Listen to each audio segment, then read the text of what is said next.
नमस्कार. आज आपण पाहणार आहोत की जी आपल्याजवळ आपल्या पोषण ट्रॅकरमध्ये जी गरोदर माता आहे, तर त्याची एंट्री प्रधानमंत्री मातृवंदना ॲपमध्ये कसं ऑनलाईन आपण भरायचं आहे ते सुद्धा अगदी साध्या सोप्या पद्धतीमध्ये मी तुम्हाला दाखवणार आहे. तर त्यांनी स्टार्ट करते. आता बघा, तुम्हाला तर हे लॉग इन लिहिलेलं दिसत असेल, तर तिकडे आपल्याला क्लिक करायचं आहे.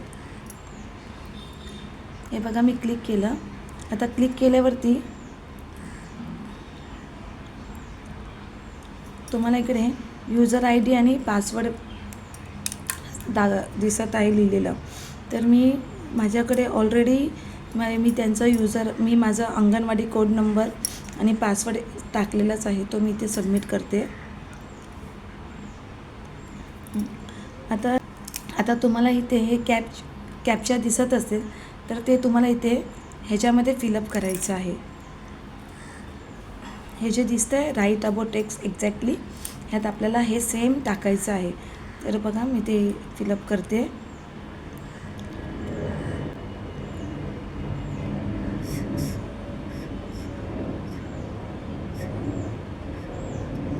आता हे ह्याच्यामध्ये टाकल्याच्या नंतर तुम्हाला ते दिसत असेल, इथे माझा अंगणवाडी कोड नंबर आहे आणि इथे व्हेरीफाय म्हणून आले. तर मला आता इथे क्लिक करायचं आहे. याच्यावरती आपण क्लिक करणार आहोत. तर क्लिक केल्यावरती आपल्यासमोर असा पेज दिसतो आहे. तर आपण इथे कुठेच बटन दाबायचं नाही आहे, फक्त ते होऊन द्यायचं आहे आणि ते आपोआप तो पेज ओपन होईल. तिथे लिहून दिले बघा, डू नॉट प्रेस एनीवन. आता इथे मला OTP विचारत आहेत. आता इथे माझा OTP आला आहे.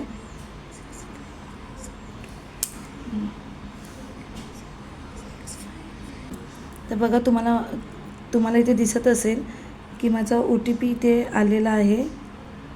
हे बघा, इथे मी OTP सबमिट केला. आणि हे जे बटन आहे इकडे आता क्लिक करायचं आहे. व्हॅलिडेट जे बटन आहे त्याच्यावरती मी क्लिक करणार आहे.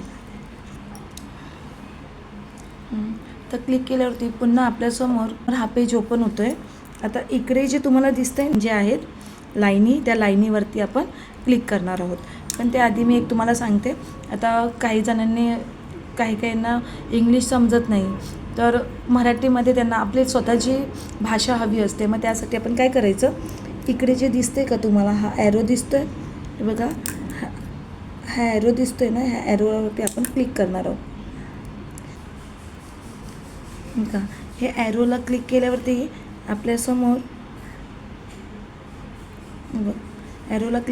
आपल्यासमोर हे असे लँग्वेज येतात. तर ह्या लँग्वेजमध्ये तुम्ही आपली जी लँग्वेज आहे, म्हणजे तुमची जी भाषा आहे, आता बघा हे असे भाषा आल्या आहेत तिथे. तर ह्याच्यापैकी तर तुमची भाषा कोणती आहे, तर कोणाला इंग्लिश येत असेल तर ते इंग्लिश सिलेक्ट करतील, कोणाला हिंदी येत असेल तर ते हिंदी सिलेक्ट करतील, कोणाला गुजराती येत असेल तर ते गुजराती सिलेक्ट करतील.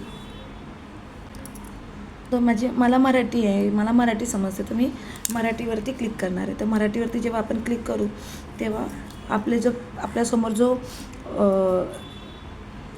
जो पेज ओपन होणार आहे तो मराठीमध्ये येणार आहे. जे आपल्याला सगळं त्या गरोदर स्त्रीचं जे आपल्याला भरायचं आहे, तो फॉर्म जो आहे तो आपल्याला मराठीमध्ये येणार आहे. तर आता मी सर्वप्रथम ते तीन लाईनीवरती मी क्लिक केला. आता 3 लाईनीवरती क्लिक केल्यावरती माझ्यासमोर हे बघा हा पेज ओपन झाला आहे. आता हा पेज ओपन झाल्यावरती काय करायचं, हा जो डाटा एंट्री आहे ना त्याच्यावरती क्लिक करायचं आहे. आता डाटा एंट्रीवरती क्लिक केल्यावरती इकडे बेनिफिशरी रजिस्ट्रेशन दिसतंय का तुम्हाला, हे बघा बेनिफिशरी रजिस्ट्रेशन, ह्याच्यावरती मी क्लिक करणार आहे. हे बघा क्लिक केलं. आता क्लिक केल्यावरती तुम्हाला मी थोडं झूम करून दाखवते, दिसतंय का. हे बघा, ही त्याची पूर्ण माहिती, त्या लाभार्थ्याची पूर्ण माहिती आपल्यासमोर येऊन जाते. हे बघा, पूर्ण माहिती आपल्यासमोर आली आणि तीसुद्धा मराठीमध्ये. आता मराठीमध्ये का आली आहे, तर आपण ती लँग्वेज सिलेक्ट केली आहे म्हणून. तुम्हाला दिसत असेल. आता आपण काय करणार आहोत, आता इथे काय लिहिलं आहे, केंद्र सरकार, राज्य सरकार आणि सार्वजनिक क्षेत्रात काम करणारे कर्मचारी आहात का? आता जे लाभार्थीचं आता मी फॉर्म भरणार आहे, तर ती ह्यापैकी कशामध्ये, कुठच्या मॉड्यूलमध्ये येते? तर ती केंद्र सरकारमध्ये कामामध्ये आहे, राज्य सरकारच्या कामामध्ये आहे, की सार्वजनिक क्षेत्रात म्हणजे अजून इतर कुठे काम करते? तर नाही, माझी ती जी माझी गरोदर आहे ती घरामध्ये असते, ती घरीच राहते, तर ती कुठे कामाला वगैरे जात नाही, म्हणून मी इथे नाहीचं ऑप्शन सिलेक्ट केलं आहे. तर बघा इथे तुम्हाला हे जे नाही आहे ना त्याच्यावरती आपल्याला सिलेक्ट करायचं आहे. ठीक आहे, आता माझं नाही म्हणून लिहून आलं आहे. आता साठी अर्ज करीत आहे, तर इकडे बघा ज्याच्यासाठी आपण अर्ज करत आहोत ना, आता इकडे बघा ज्याच्यासाठी आपण अर्ज करत आहोत ते पहिले अपत्य आहे की दुसऱ्या अपत्य म्हणजे मुलगी आहे. दुसऱ्या अपत्य मी पहिलाही सांगितलेलं की आपल्याला जेव्हा दुसरं मूल असतं तेव्हा ते मुलगीच हवी आहे. त्याच्यामध्ये जर तुम्हाला मुलगा असेल तर ते फॉर्म ते लोक गृहीत धरणार नाही, ते तुमचा फॉर्म अपात्र होईल. त्याच्यामुळे सेकंड मुलगीच हवी. तर ते जर आहे तर पण आता मी फॉर्म भरते तो गरोदर बाईसाठी भरते, म्हणजे माझी गरोदर स्त्रीसाठी भरते. तर मग त्यासाठी मी काय करणार आहे, जिवंत ते इकडे हे राहू द्यायचं कारण हे ऑलरेडी आलेलं आहे, त्याला आपण हात नाही लावायचं. आता पुढे जायचं, जिवंत अपत्यांची संख्या.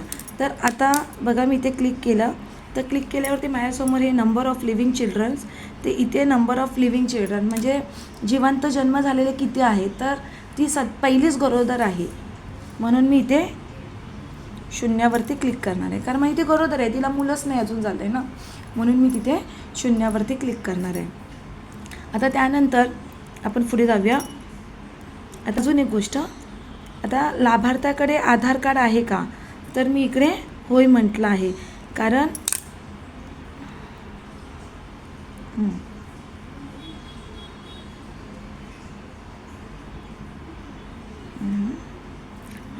आता त्यानंतर आपण नेक्स्ट पेजवरती येणार आहोत. लाभार्थ्याकडे आता इथे 0 अपत्य, कारण ती गरोदर आहे, तिच्याकडे मूल नाही आहे, तिचं पहिलंच बच्चू आहे, म्हणजे होणारं तिचं पहिलंच बच्चू आहे, म्हणून मी इथे 0 आकडा टाकला, 0 आकडा टाकला. आता इथे काय लिहिलं आहे, लाभार्थ्याकडे आधार कार्ड आहे का, तर हो आहे, त्या लाभार्थ्याकडे आधार कार्ड आहे. आता मी इथे म्हणून मी इथे क्लिक करणार आहे. ठीक आहे, आता मग मला पुढे जायचं आहे. आता पुढे गेल्यावरती मला तिचं नाव भरायचं आहे. तर हे लक्षात ठेवा की आधार कार्डवरती जे नाव आहे सेम नाव तिचं इकडे आलं पाहिजे ह्याच्यामध्ये. ठीक आहे, मग आता बघा तिचं मी नाव भरते.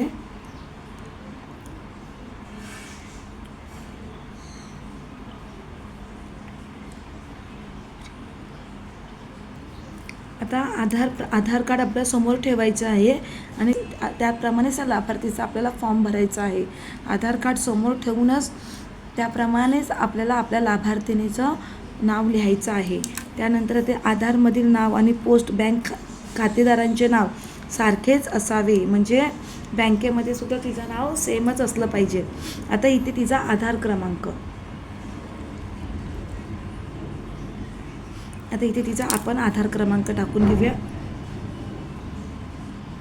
तर हे मी तिचा आधार क्रमांक टाकला.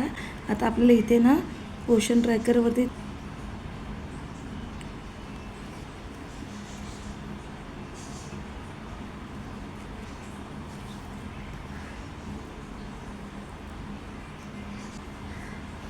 आता इथे काय लिहिलं आहे, please enter the Aadhaar details, name the Aadhaar number, then click the facial thought the Poshan tracker button. तर आपण इथे ओके करायचं आहे.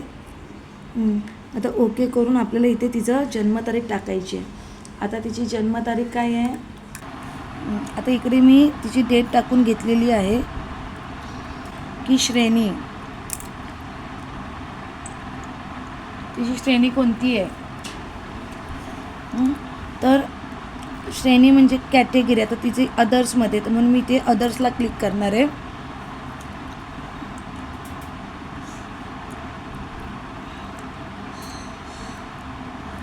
बघा इथे मी अदर्सला क्लिक केलं आहे. आता इकडे आपल्याला तिचा इथे जे दिसते तुम्हाला, इथे आपल्याला तिचा मोबाईल नंबर टाकायचा आहे. मी थोडं झूम करते म्हणजे तुम्हाला व्यवस्थित दिसेल. इथे आपल्याला तिचा मोबाईल नंबर टाकायचा आहे. तर हे बघा मोबाईल नंबर मी टाकते. तिचा मोबाईल नंबर टाकलेला आहे. हा तिचा पूर्ण मोबाईल नंबर आहे. आता पुढे आता इथे काय विचारलेलं आपल्याला, मोबाईल नंबर कोणाचा आहे. हे बघा इथे विचारलं आहे मोबाईल नंबर कोणाचा आहे. तर आता हे तिचा स्वतःचा मोबाईल नंबर आहे, च्या नवऱ्याचा आहे, आईचा आहे, वडिलांचा आहे, सासूचा आहे, सासऱ्याचा आहे की अजून इतर कोणाचा आहे. म्हणजे घरामध्ये असतात ना इतर व्यक्ती पण असतात, तर कधी कधी त्यांचाही नंबर देतात. तर मग ते विचारलं आहे. तर आता माझं हे तिचं स्वतःचं आहे म्हणून मी इथे सेल्फला क्लिक करणार आहे. तर बघा इकडे लिहून आलं आहे सेल्फ. आता पात्रतेचा पुरावा. तर आता इकडे काय आहे, आता आपल्याला इथे विचारलं आहे. तर इथे काय काय विचारलं आहे, woman whose net family income is less than ₹8 lakh per annum. म्हणजे वर्षाला तिचा 8 लाखाच्या खालचं उत्पन्न आहे का, तर हो आहे, पण तिच्याकडे उत्पन्नाचा दाखला नाही आहे, त्याच्यामुळे मी हे नाही सिलेक्ट करणार आहे. अजून इथे काय आपल्याला विचारलं आहे की आपण इथे काय काय डॉक्युमेंट्स तिथे आपल्याला सबमिट करायचे आहेत. ते हे 9 डॉक्युमेंट्स आपल्याला विचारले आहेत, ते यातले कोणते आपल्याजवळ आहेत. तर त्याच्यामध्ये आहे 8 लाखापेक्षा कमी उत्पन्न आहे का, किंवा woman holding the MGNREGA job card, तिच्याकडे कोणतं जॉब कार्ड आहे का, किंवा तिने कोणतं म्हणजे किसान सन्मान निधीचं तिला काही बेनिफिट तिने घेतले का, किंवा ई श्रम कार्ड तिच्याजवळ आहे का. तर वुमन बेनिफिट अंडर प्रधानमंत्री आरोग्य योजना आयुष्मान भारत कार्ड तिच्याकडे आहे का, किंवा woman holder of BPL ration card. Woman who are the partially 40% fully डिझेबल्ड दिव्यांगजन, म्हणजे ती काही 40% वरतीचे असतात दिव्यांग, त्यामध्ये ती येते का, किंवा प्रेग्नेंट अँड नेस्टिंग अंगणवाडी सेविका, अंगणवाडी मदतनीस किंवा आशा वर्कर ती आहे का, किंवा holding the ration card under national food security act NFSA 2013 याच्या अंडरमध्ये तिचं रेशन कार्ड येतं का. तर यातले आपण कोणतेही एक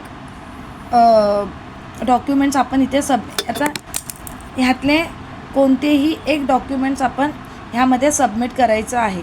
तर आता माझ्याकडे तिच्या woman holder of BPL ration card आहे, तर मी ते सबमिट करणार आहे. आता तुमच्याकडे समजा आयुष्मान कार्ड असेल तिचं, तर तुम्ही ते टाकू शकता, किंवा ई श्रम कार्ड असेल तर तुम्ही ते सबमिट करू शकता. आता माझ्याकडे BPLचं कार्ड आहे, तर म्हणून मी तिचं BPLचं रेशन कार्ड टाकणार आहे. आता ह्यामध्ये तिचा तो नंबर टाकायचा आहे.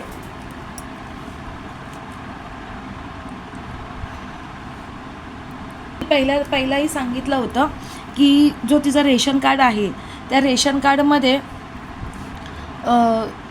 पहिल्याच पेजवरती बघा एक बॉक्समध्ये नंबर असतो, तिथे SD लिहिलेलं असतं, कोणाचं RS लिहिलेलं असतं, म्हणजे वेगवेगळे अक्षर लिहून आहे ना तिच्या पुढे असं एक बॉक्स असतो. त्या बॉक्समध्ये ना हे नंबर असतात, हे म्हणजे त्यांचा रेशन कार्ड नंबर असतो. मग तो रेशन कार्ड नंबर आपल्याला ह्याच्यामध्ये सबमिट करायचा आहे, जो मी इकडे सबमिट केला आहे, तुम्हाला दिसत असेल. हे बघा इकडे तो रेशन कार्ड नंबर आपल्याला इथे सेंड करायचा आहे. आता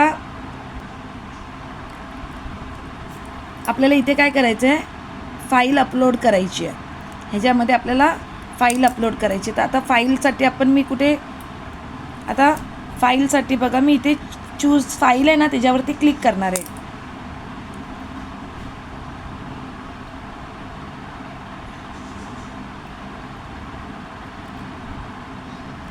आता चूज फाईलवरती क्लिक केल्यावरती माझ्यासमोर हा नंबर ओपन झाला आहे.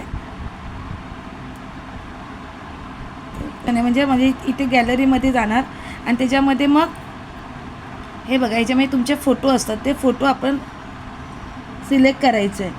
तर आता मी इथे तिचं रेशन कार्डचं हे जे रेशन कार्ड आहे ते मी आता ह्याचं मला इथे काय लिहिलं आहे, file size should not be more than 1 MB. Upload file type format can be PDF, JB, PNG. आता आता ह्याची साईज आपल्याला छोटी पाहिजे आहे, 1 MB ह्याची साईज छोटी पाहिजे आहे. माझी मोठी झाली आहे आणि मला ती छोटी पाहिजे आहे.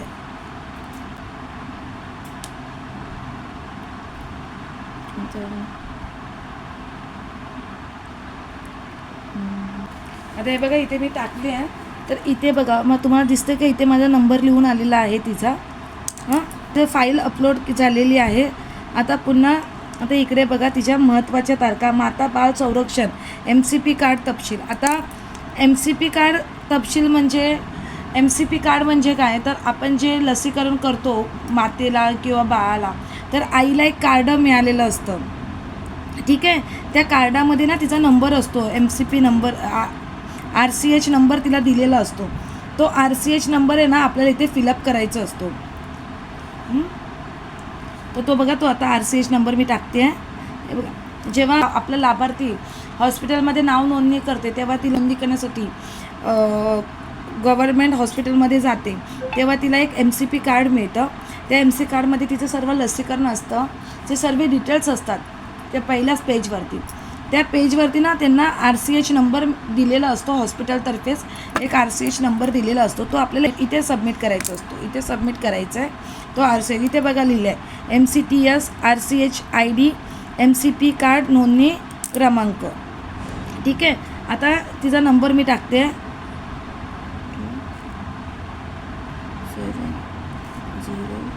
हा मी तिचा RCH ID नंबर टाकलेला आहे. ते माझं आपोआपच लिहून आली आहे, कारण मी तिचा जसं इथे कार्ड नंबर म्हणजे इथे आता मी इथे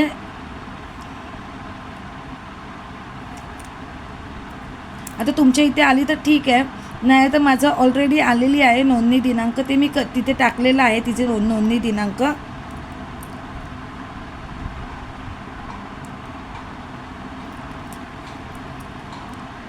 तिचा मी इथे नोंदणी दिनांक टाकलेला आहे. ठीक आहे, इथे माझं इथे नोंदणी दिनांक आपोआप लिहून आलेला आहे. इकडे upload MCTS RCH ID MCP card.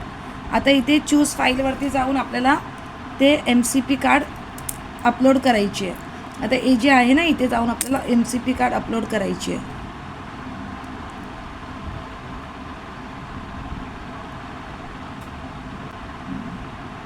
आता हे बघा मी इथे MCP कार्ड अपलोड केलं आहे.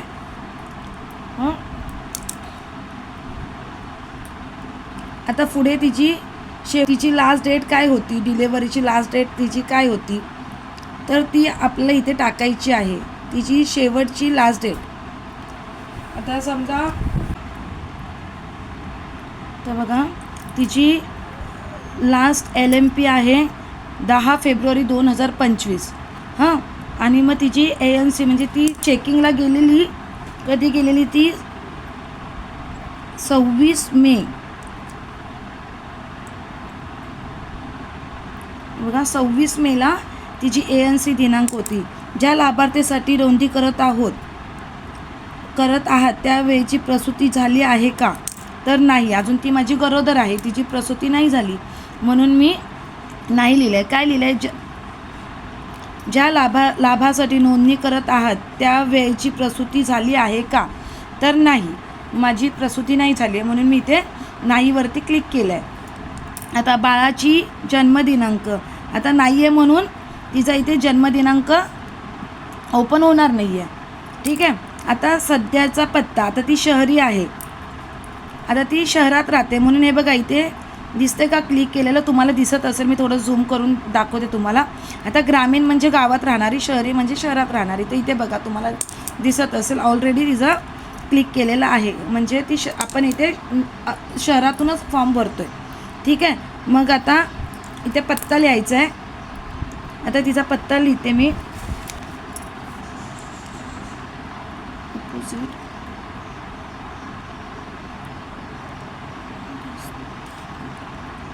आता इथे मी यांचा पत्ता टाकलेला आहे. आता इथे काय आलं आहे,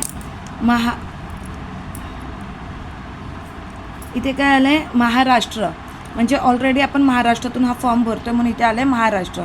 इथे काय आहे जिल्हा, आता जिल्हा काय इथे आला आहे मुंबई सबर्बन, कारण माझी अंगणवाडी मुंबई सबर्बनमध्ये येते, म्हणजे उपनगरात येते, म्हणून इथे ऑलरेडी लिहून आलं आहे मुंबई सबर्बन. नंतर स्थानिक शहरी संस्था, आता ग्रेटर मुंबई, इथे माझं ते लिहिलेलंच आहे, म्हणजे मला काही लिहावं लागत नाही आहे. आता इकडे बघा इथे दिसतं आहे वॉर्ड, तर सिलेक्ट वॉर्ड, आता मी सिलेक्ट वॉर्डवरती क्लिक करणार आहे. तर सिलेक्ट वॉर्डवरती क्लिक केल्यावरती आमचा वॉर्ड काय आहे दांडा.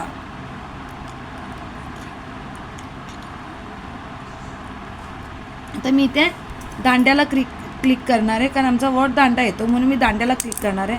नंतर इथे पिन कोड नंबर टाकणार आहे, कोड पण टाकून घेतला आहे. आणि इथे निर्देशित अंगणवाडी, हा माझा खार दांडा आणि हा अंगणवाडी माझा कोड नंबर आहे तो.